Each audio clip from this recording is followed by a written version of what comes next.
fast forward update because it's been an absolute crap show since this afternoon. We swapped and now Andy is spraying corn, as you can see. Well, he's behind me. Anyways, so we're using atrazine and Roundup, and atrazine loves to foam. So we added in last, everything seemed all right, foamed a little bit. Well, then Andy comes back and he's like, I still have 100 gallons left. I'm like, what? But the pump shut off. So I look inside the tank, lo and behold, we got foam. So cleaned it out, put everything in else last, and both of us took a bath in it.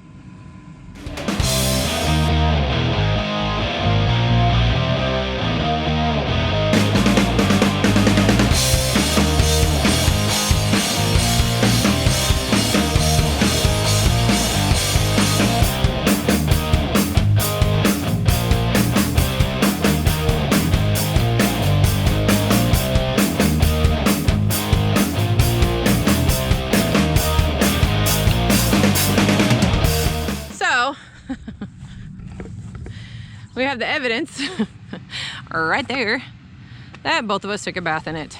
It came out the top and it came out the bottom, and it was ridiculous. It got all over him on the bottom part, all over me, and then all over the back of the window, everything. So we were just trying to clean everything up because you couldn't see. This stuff is like paste, kind of like paste and chalk. It just gets everywhere. So, I mean, if you needed to paint some lines in a football field, I think this would work. I phoned a friend, the lovely Mr. Eric Reed. Thank you for the suggestions.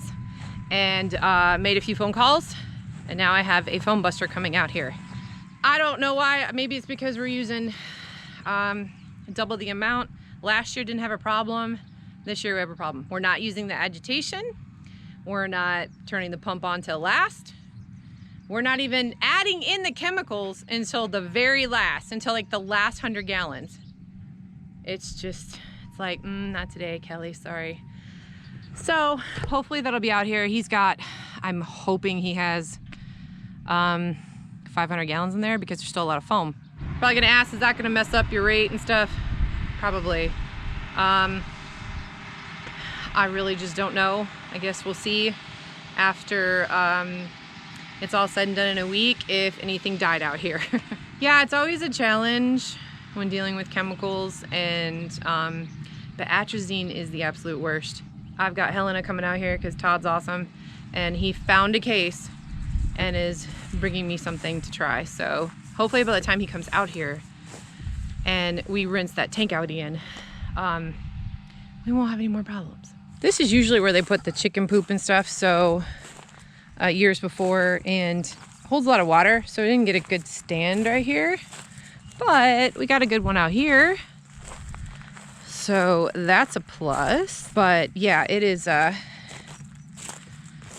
it's rough out here in these streets, and Andy's got a new learning curve, which is spraying between the rows, so he's doing a good job. But yeah, look, I got some baby corns. Hopefully in a couple days this will all be dead. And then Matt is actually across the street replanting cotton, so I'm sure he's having a great time. Replanting cotton is probably the worst because it's so expensive. Then you work so hard and then you have to replant it. So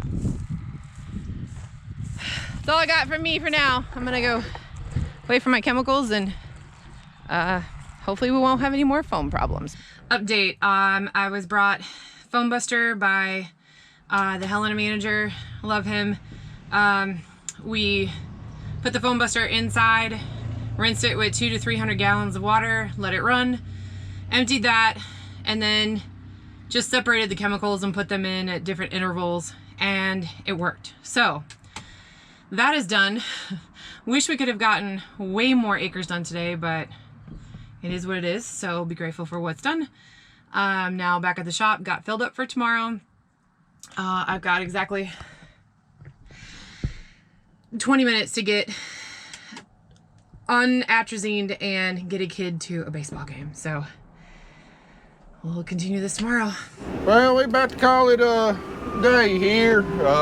There's still plenty of daylight left, but Carter's got a baseball game tonight, and we had a heck of a day running. Andy's just about done wrapped up spraying for the day. It's about 6:45. So anyway, we got about 115 out of the 170 acres replanted. So Barney problem shouldn't have no problem getting it done tomorrow. But tell you what, it's been a painful day. I mean, I've seen a ton of problem areas. It needs to be replanted, don't get me wrong. But there are some areas of the field, and they're kind of scattered. You know, it might be a half acre here, you know, 3/4 of an acre there, but there's several areas in the field where it looks beautiful. Perfect stand across all 12 rows. You know, I can plainly see it from the cab. It hurt my feelings having to drive the planter right over it, knowing it's about to kill it, but we get through this, we get a good stand, it'll all be forgotten. You know, sometimes farmers spot plant, you know, cotton or corn or soybeans, where they just kind of drive through the field, and then they see a bare spot, they'll sit the planter down and go on. Well, with beans and corn, you can kind of get away with it. With cotton, it's incredibly difficult to do, mainly because of the way the cotton picker's designed, and you harvest it. I mean, you have to be planting directly, exactly on top of the old row. Otherwise, if you got 2 rows, you know, separated by 3-4 inches, then when you go to harvest it, it's a nightmare trying to harvest it, because the header, the opening for the stalks is so narrow, you know, you can't get both of them in. Whereas with a corn header, you can get, you know, both rows in if you're not directly on top of it. So to make sure that we don't have any duplicate rows,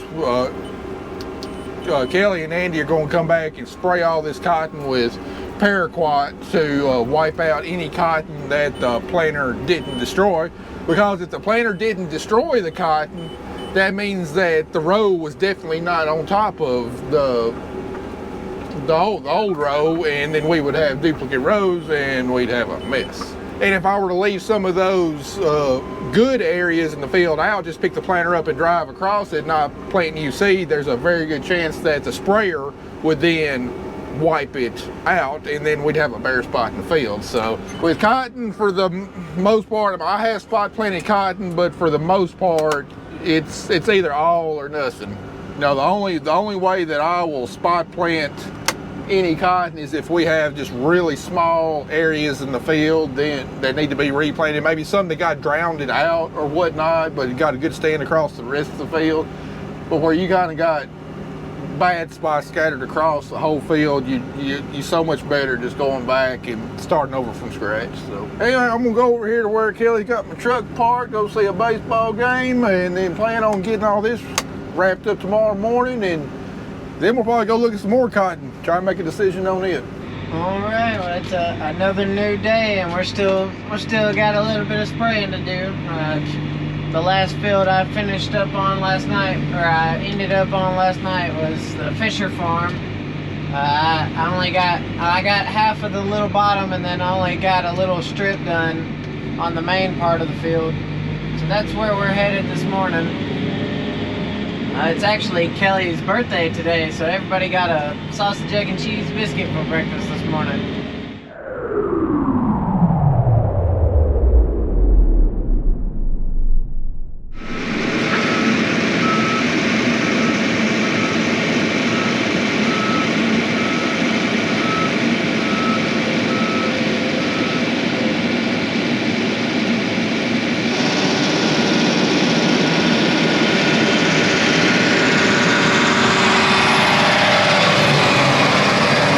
We just got done with the Fisher place. Now we're about to fold up and go to the Campbell home place. Suck my wheels back in and hit the road. Hey Siri, text Kelly Griggs. I am leaving the Fisher farm, headed to Campbell home place. It says, I am leaving Fisher farm, headed to Campbell home place. Send it? Go for it. Done.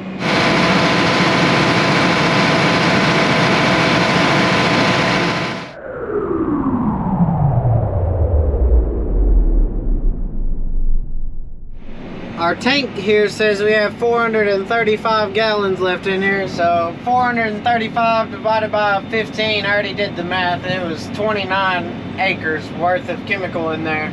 And this field is 29 and a half acres, so I'm gonna need just a little piece if this is not the perfect amount. So I may have told Kelly to wait just a little while, but I believe she's already on her way down here, and we have the right amount of chemical in here, and I'm about to start it. We're on our last row here, and we've got, it says our tank is reading about 29 gallons, and our last strip here, not row, but 29 gallons will be enough to finish this field.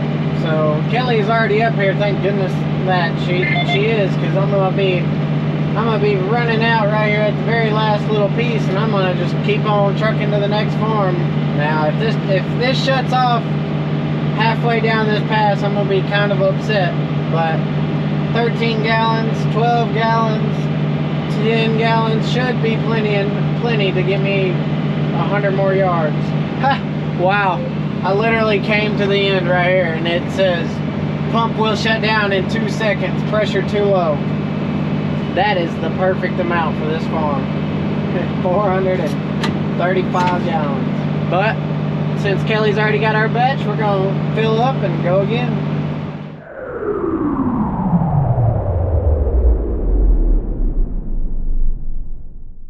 Well, I was going to make a cool shot for the sprayer, and there's something living in these bushes. So y'all get to see it. If I find it, y'all can find it too. Well, I'm too scared, so I'm gonna just set y'all right here on the edge.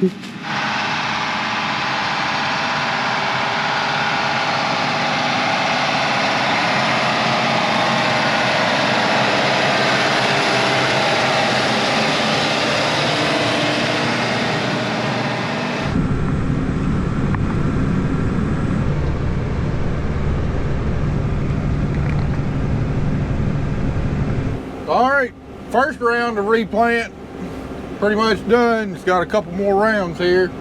Hopefully this will be all the replants. I just don't know yet.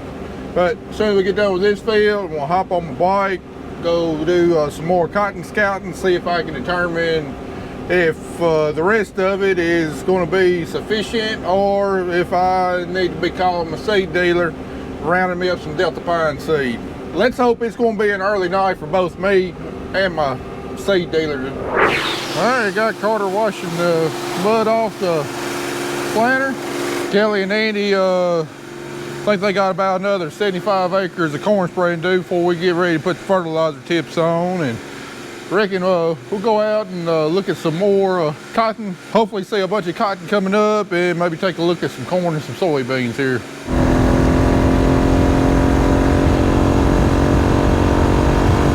All right, we're out here in the field that we planted next after that 170 acres. We got a little over, we got about 3/4 a day in before we got rained out again. We weren't able to get this whole farm finished, and then we got, I think, about an inch of rain that night. We planted when it was pretty wet, and I'm out here in one of the worst spots that I've seen so far. The rest of the farm definitely looks better than what we just got done replanting. But anyway, that's what we're looking like now. I'm guessing in this spot we've got on average of about a 50% stand, but it's evenly spaced. You don't have a bunch of huge gaps. There's a few gaps out here, but it's not terrible. Well, you see, you've got one there, got one there, got one just coming up. I see another one that's about to come up. It's got to break the ground. One there, one there. And it's not ideal, but I think as long as these plants survive, which I'm seeing a few starting to damp off as they come up. So our stand might actually be reduced a little bit more. I dug up a few rotten seeds, but I dug up quite a few like this where they germinated, but then something attacked it and killed it. It's it started rotting after it germinated like that, and it's not going to survive right there. But in reality, to make maximum cotton yield, you only need about 1 plant per foot. As long as you got the growing season, about 1 plant per foot, you can still make maximum yield. And you know, we plant far more than 1 plant per foot. We plant about 3 plants per foot. So a 50% stand, you know, planted 9 days ago is most likely going to yield more than a full stand planted tomorrow, which would be 10 days after the first planting. As long as I don't have any bad spots. Of course, I mean, I can't put eyes on every single acre here. Just like this row right here, I just counted this out. This came out as 21,000 plants per acre. I planted 37,000, so a little over 50%. And you know, that's not counting ones that, you know, might still come up, like that one's just popping out of the ground. And then you look at that one right there, you know, it came up, but it looks like, you know, it's dying. It's damped off. You know, got some kind of disease. It's killed it. It's not going to make it, so I didn't count that one. All right, after further consideration, I think I'm going to replant this field. After walking all throughout there, I'd say about 80% of the field has got about a 50% stand, but you've got some stretches through there, especially like where water runs, where there's nothing out there. And then you got, you know, you'll have 2 good rows, bad row. It's definitely better than what we had on what I've already replanted. But just talked with my cotton scout and he agrees. You know, this is a mid-maturing variety. What is up, some of it's looking a little sickly, might not have much vigor. Be better off probably going with an early season variety that's planted today, which would be 9 days after the original planting. Go with an early season variety, have a perfect stand, probably gonna make me more yield. So, and the problem is in this cover crop, it's impossible to know what the whole field looks like. I mean, you literally have to walk across every single part of the field, because you can't just look down the row and identify if you got a good stand like you can in no-till or conventional till. So I've seen enough problem areas to make me think, you know, we just need to go ahead and replant this. That way we will have a good stand. Plus we'll have an earlier season variety that, you know, should come up in good conditions, should have good vigor, which means that I'm worried with this seed taking, you know, 9 days to come out of the ground. Some of it's starting to damp off. That is just not a lot of energy left in the plant, and it's really hard for the plant to really recover from that. You know, it's kind of sick from the get-go, you know, kind of like if a person is born sick with an illness or whatever, you know, it really just doesn't develop normally the rest of the year, and you wind up hurting yourself on your final yield. So I already got my seed ordered. It's already on the way to the shop. I'm gonna put eyes on some of our later planted stuff. It's not gonna be up yet, but maybe I'll have a good idea if it's gonna germinate normally or not, and see if I need to be thinking about replanting it too.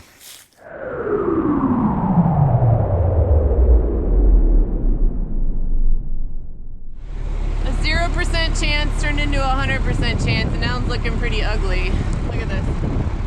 This is the last farm we have to spray today. Oh, nice. Nice. Well, Kelly's got her GoPro out too, but this is the last field of the day, last little piece of everything. It's a pretty decent sized field, but last field of the day and last field of corn. But I feel like this is starting to become a routine now. See the water coming down on my windshield now, and a pretty nasty looking storm right in front of us. I mean, we can't spray in the rain, so I guess we're just gonna have to sit it out and see what happens. I don't think Mr. Griggs is gonna be very happy. Just gonna sit it right out. It's actually hailing about 3 miles north of us, so which isn't good. Yeah, this little thunderstorm just kind of built up, and it's the only ones in West Tennessee right on us.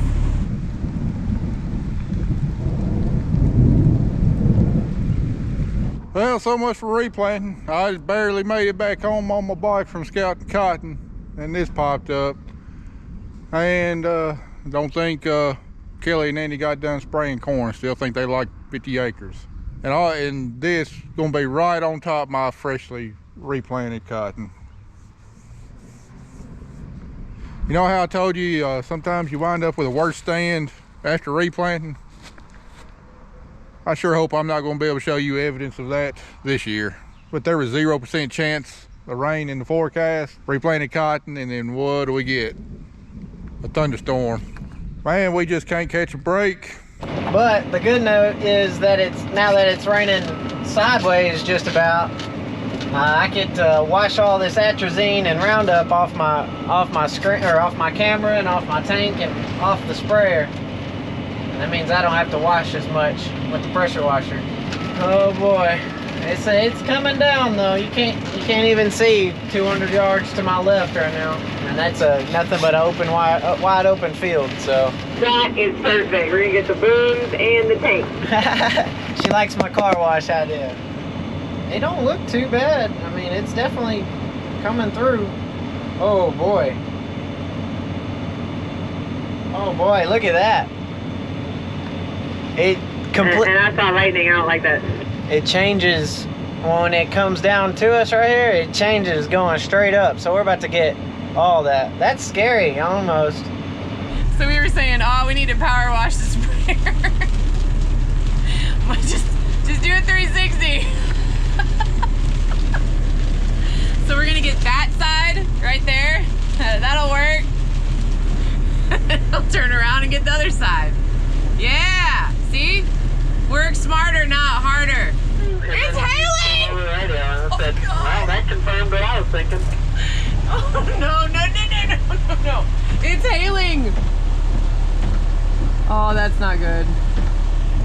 That is not good at all. Okay, now it is raining from the other way.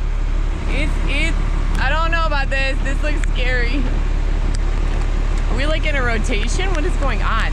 Kind of sucks. I was trying to knock out all the corn to ground today, which might be my fault because I'm a little slow, but hey, slow and steady wins the race every time. If It's hailing. It's hailing. that is an affirmative. It is hailing. It stopped raining for a second, but we're gonna show you how bad it rained. It is literally soupy. So we're gonna call it a day. Great birthday present, it rained. And it hailed. Mother Nature's awesome. All right, as you can tell from the back of the sprayer, we just got done with corn post-emerge, atrazine, Roundup, and Rim Q. So now that we got that done, we're gonna get switched over to put out some nitrogen real quick. Now in the past, how we've applied our liquid nitrogen to our corn, because we quit using dry on corn, is we would run a drop hose from specific nozzles that would hang down and would drag the ground and would dribble out nitrogen as we went throughout the field, and that worked good. But you're putting out nitrogen in a real narrow band, you know, almost 20 inches away from the corn plant, so it takes a while to get to the corn plant, and you got to worry about the hoses snagging, coming off, all that kind of stuff. It worked well for us, but we're going to go a little bit different route this year.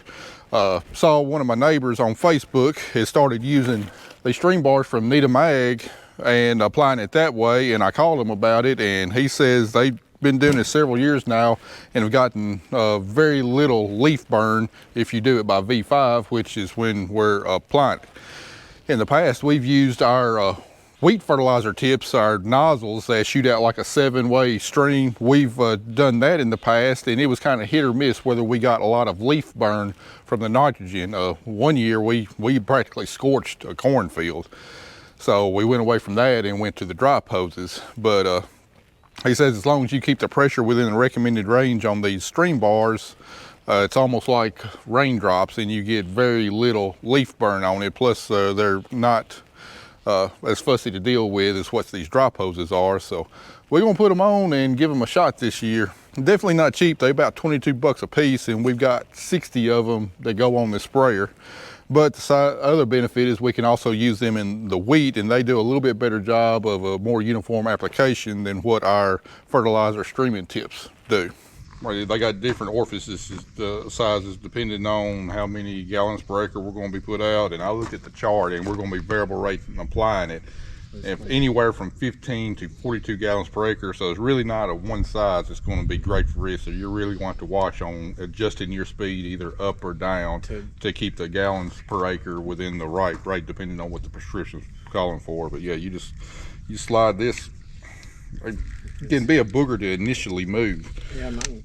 Mine's over here. Once you get that move that first time, yeah, you just put it on the right orifice size. But look at the chart. I think orifice size number 3 is going to be where we need to put him based upon the gallons per acre and the speed we can run at. But all right, look at our prescriptions here, because we're going to variable rate our nitrogen. We've already got a flat 75 pounds or 75 units per acre out whenever we planted. Now on our side dress, we're going to go back and variable rate apply the nitrogen, just depending on the yield potential of each area of the field.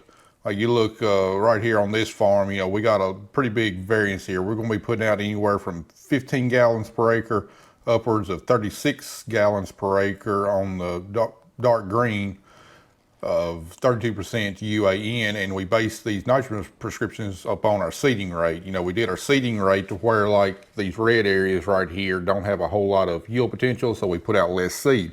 Well, less seed with less yield potential is not going to need as much nitrogen, so right in here we're going to be putting out 15 gallons per acre. And then you get up here the green, especially the darker green, we've got a lot higher seeding rate, probably 29,000 plants per acre, and got a lot of more yield potential, so we're going to put out quite a bit more nitrogen, you know, 36 gallons per acre here. Now on this farm right here, we also applied chicken litter, so I'm accounting for about 20 units of nitrogen coming from my chicken litter, whereas some of my other fields that we weren't able to get chicken litter on, like this one right here, you know, we're going to be ranging anywhere from 22 gallons per acre upwards of 43 gallons per acre. So we got a different prescription for each farm, just based upon the seeding rate, the yield potential, if we got chicken litter on there or not. And what this does, this allows us to be a lot more efficient with our nitrogen use. Instead of putting out a blanket application and putting out more nitrogen where we don't need it and where we're not going to be able to utilize it, and then shorting ourselves on the better parts of the field where we need more nitrogen but we might not have it. This allows us to be very efficient with our nitrogen, put out the amount of nitrogen that we need exactly where it needs to go to maximize the yield potential in every single acre on the farm there. All right, so right here we got our files uploaded to John Deere Op Center, and now we're going to select it, transfer it to equipment, transfer it to our sprayer here. Now what that's doing, that's going to upload it and send it directly through our sprayer, because we got a data connection on our sprayer. It's got its own modem in there. So now we go out and in the sprayer, and should pop up that all these prescriptions are on the sprayer monitor. Then we just got to go to the field, select the prescription that we need for the field that we're in, and go to applying fertilizer.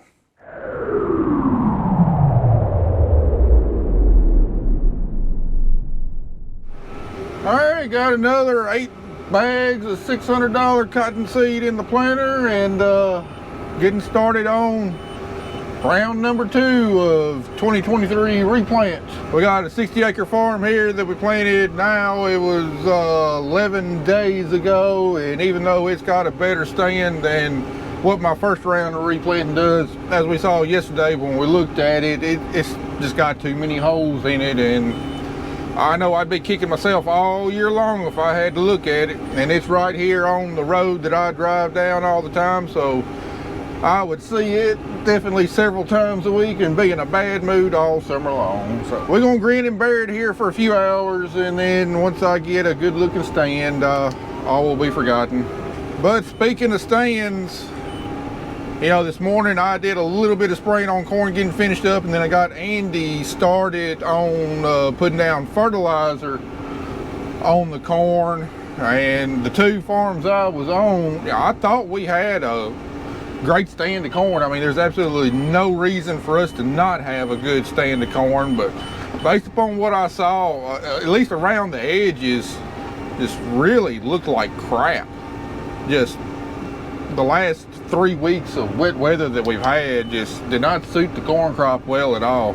I'm not happy with it. Now once you get on out in the middle, I mean, it looks really good, but especially right there around the edges, you know, especially in the wet spots, I'm not happy with it. Tell you what, this spring is just, it's done a number on me. It's done a number on a lot of people. I know Dylan's been having fits this spring too. I know Eric Reed, the crop critic, at least when it comes to cotton, I know he's had fits with this spring. It's just seemed like the hardest part of farming nowadays. I mean, other than dealing with all the costs and everything, the big money decisions, is just getting a crop established sometimes. You know, once we get done with this, in order for us to get 550 acres worth of cotton to a good stand, if this comes up to a good stand, we will have had to plant about 780 acres total of cotton to have 550 good acres.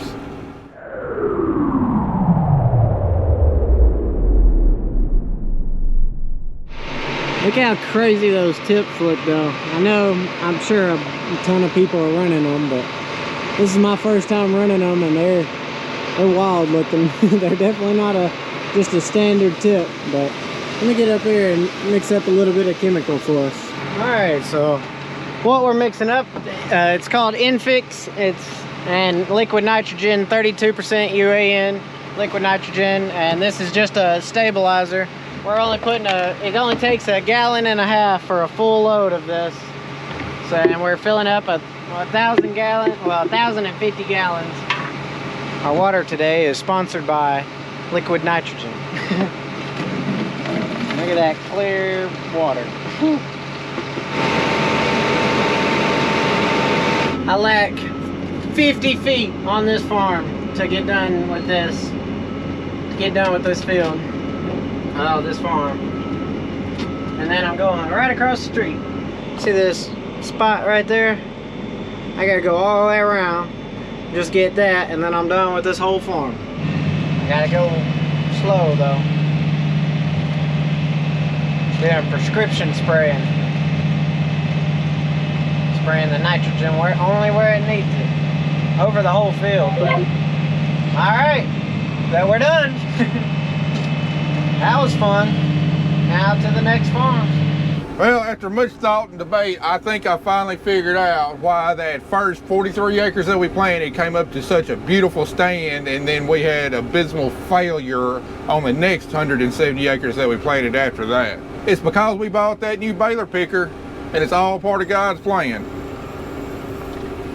You know, even though that baler picker is going to be gone through with a fine-tooth comb by both me and the dealer before it hits the field, there's going to be issues with it this year. I know that there is. It'd be almost impossible for it not to be. And good Lord knows that if I got 200 acres of cotton blown wide open, ready to pick, and we have problems with that picker, it's probably going to be more stress than I'll be able to bear at that point in time. So we got 43 acres that we planted, be off to an early start. Definitely going to be the first we defoliate, first we harvest, and then we're probably going to have a break of, I'm guessing, probably about a week before the next round of cotton's ready. So good Lord knows I'm going to have issues with that picker. It's going to take me time to work out, and going to give me a nice week break in there to deal with all those issues on the picker, so then it'll be smooth sailing from there on out the rest of cotton harvest. That's what I'm thinking anyway. I may be wrong. We don't ever know God's plan until after it's happened, and we can look back and see how he influenced certain events to make things work out the way that they did. But I would not be surprised at all if that's in fact his plan, just to try and ease my stress a little bit this fall, rather than dealing with a picker that's got issues and having 200 acres of beautiful cotton just ready to pick and not being able to pick it. Hey, look it out for me. You know, my preference in the matter would be that good Lord just come down and highlight all the problem areas with that picker so I could get them resolved for cotton harvest. But that ain't the way the Lord works. We don't always get what we want. That would be kind of nice. But anyway, we only got a few hours to get this cotton planted. We got to get planted back over to there up until where we came back and finished up this field on Friday. The rest of this is going to be replanted, so I'm going to try and get that done in the next few hours, because Carter's got a doubleheader game tonight. Plus he's got pictures before the game, so Kelly's got to leave at like 5 o'clock.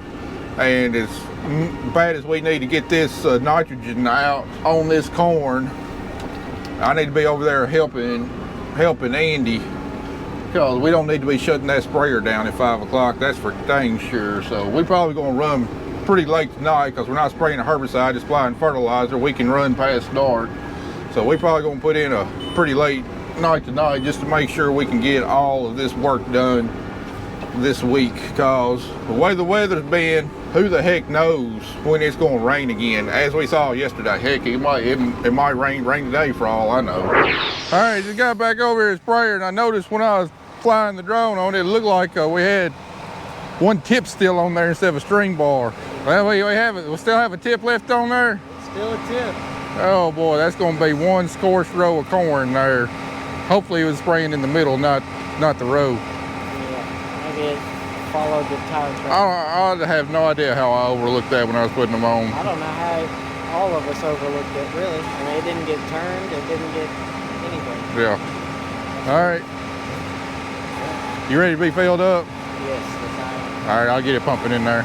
All right, now I talked to you a little bit ago about corn looking crappy. Well, this is one of those spots. Now we have had a lot of traffic right here, so someone's got run over, but you should be able to see rows of corn right here. And I mean, other than just a few scattered plants, there's not much until you get right there. So it's not much at all.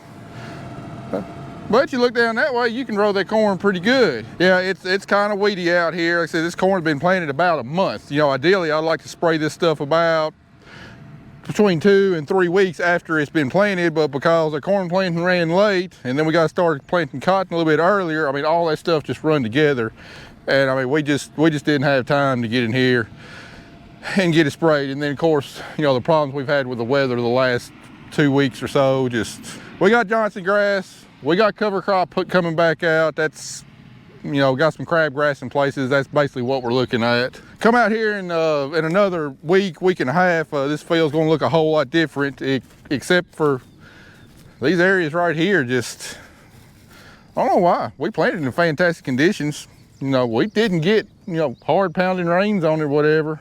I asked Andy, you know, what he saw, and he said, I mean, there's a few scattered places, not big areas, but when you're shooting for maximum productivity on a farm, you have many areas like that, it's really gonna hurt it. And then right here, I mean, we can kind of see a row here and a row here, but it definitely doesn't have all the plants that it's supposed to have. And then what is here just doesn't look all that great.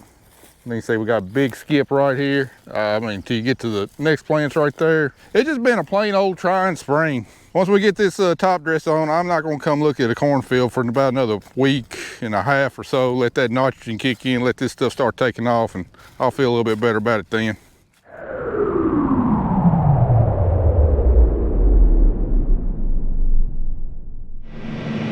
That's 3150. That's the prescription for Ferguson. That's what I just got done spraying.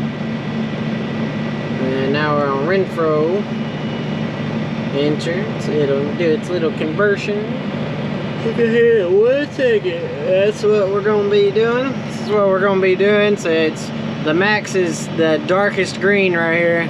It's going to be doing 36 gallons per acre, and the minimum is 15 gallons per acre, and it's all this red. And within all this green at 36 gallons per acre, man, you got to go slow. You have to go real slow. I'm talking about 5 miles an hour. And in a tall sprayer like this, it feels like you're just crawling. So it's a lot of fun. Now it set our field to what we were just looking at. That matches our sheet here. Alright, so we're going. Right now we're putting out 27 gallons. We need to be 24. We're gonna have to go fast around this curve. It always puts the red spots right in the worst spot to like operate the thing. So now I gotta speed way up to hit this 15 gallons. And then I gotta keep on right here. Well, there goes all my prescriptions. And I got a fast spot right here. Our fastest we're going is like 10.7 miles an hour. Our slowest we've been going is like 4.8.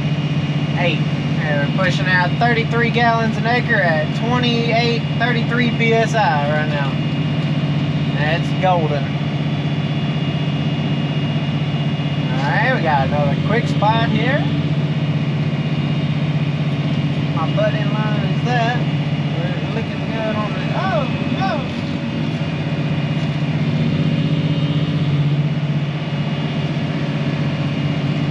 Alright, we get to go slow around this curve.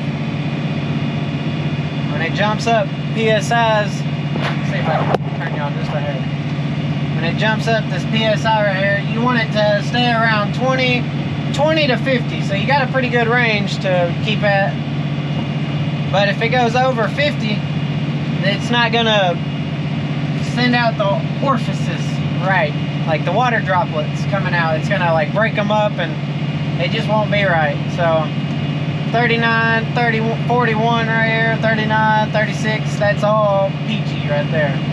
And it's laying it down just fine. And you're gonna have to keep that the whole way through. So like here in this red spot right up here in the corner, again, I'm gonna have to fly around it, but try and keep it at 30 to 45 PSI. Look at all that atrazine down there. We're gonna clean it up, but this is what I was talking about. See how they're pretty decently straight down through there. And if you just think about touching a bush or a piece of grass or anything, they'll turn pretty easily. They're supposed to have some rubber bands right here to keep them straight. That was just recommended. They didn't send us any rubber bands in the back, so it's recommended, and it's highly recommended by me now.